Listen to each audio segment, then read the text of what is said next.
Once, when I was in kindergarten, I got booted out of class for telling the new girl, Abigail, that she smelled bad. I remember it vividly. A bloody, burny, boozy smell that hit me the moment she came in. Abigail burst into tears, and I got a stern lecture on telling lies. But the thing is, it wasn't a lie. My little nose had leapt forward 10 years into the future, where teenage Abigail would drunkenly crash her parents' vehicle straight in front of an oncoming bus. When we met again in middle school, I smelt it a second time, along with the song she'd be playing on the radio, 5 seconds of a generic disco beat. The last thing she'd hear. I know it's bad to say, but I think there's something sacred about it. There's nothing more personal than someone's last moments of life. I try not to take it for granted. It's hard sometimes, though, especially once I got older and better at it. Along with smells came sounds, sights, even feelings, though the last one was rare. In this day and age, most people go to their death with pastel colors and blinking machines and a faint whiff of hand sanitizers. The brain's too fizzled to know what's about to happen.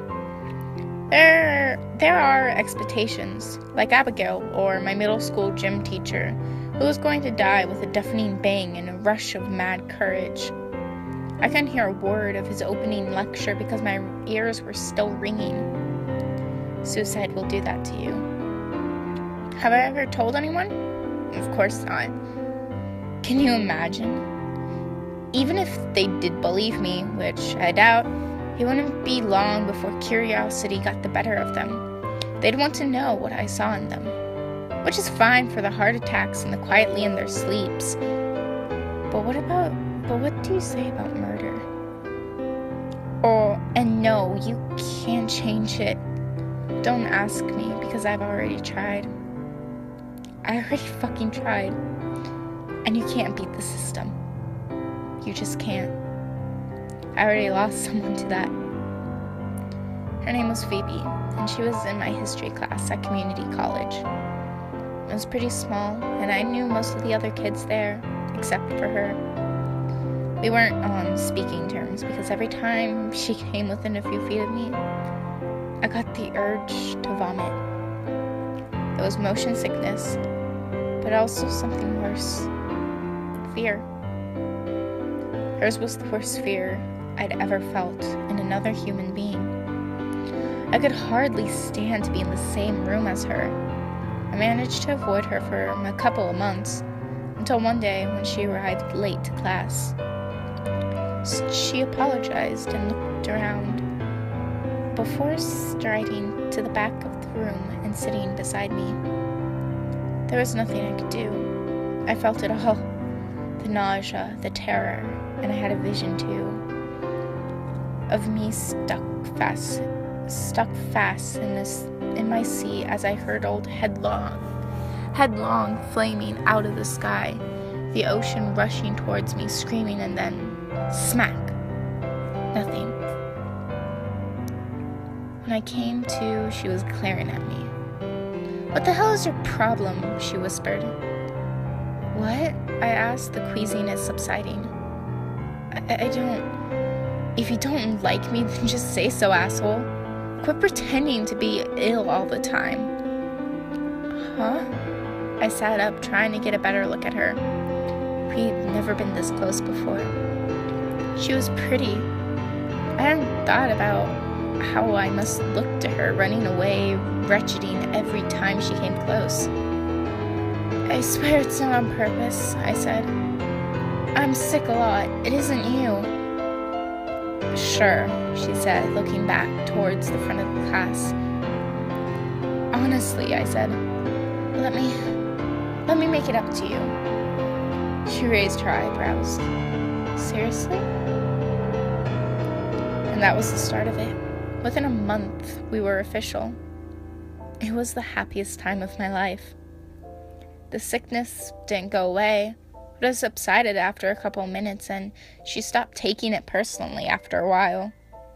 Dashing into the bathroom became a part of the routine on dates. We did everything together, all the dumb couple things. Movies, dinners, walks. It was the first serious relationship.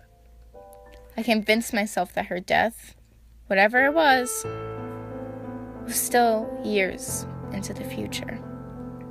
For a while, anyway. At the start of summer, she told me that she was going to visit her grandparents out of state. The flight's on Monday. I won't be gone much more than a week. Flight? I repeated. Yeah, she replied. Hey, what's wrong with you? I convinced her to take a road trip. I can't remember the exact excuse I gave. Some nonsense about expenses, life experience, our carbon footprint. How it took me that long to guess it was a plane crash, I'll never know. I was in too deep, I guess. But whatever it was, I said she must have seen I was serious. She rented a red Mini from a local garage, and after we'd packed it up, I kissed her goodbye and said it was the right decision. Okay, she laughed. Weirdo. Straight after she left, I got the urge to call her, but I told myself I was being overprotective. I worked for a few hours, then flopped down in front of the TV. I watched bad reality shows until I got bored, then flicked to the local news station, just in time to see a breaking story of a 12-car pileup on a suspension bridge when a truck driver dozing at the wheel had strayed out of his lane, clipping the corner of a passing car which swerved into another, triggering a chain of collisions which ended tragically when some viewers may find the footage disturbing. A red minivan was forced over the side, plummeting into the ocean below.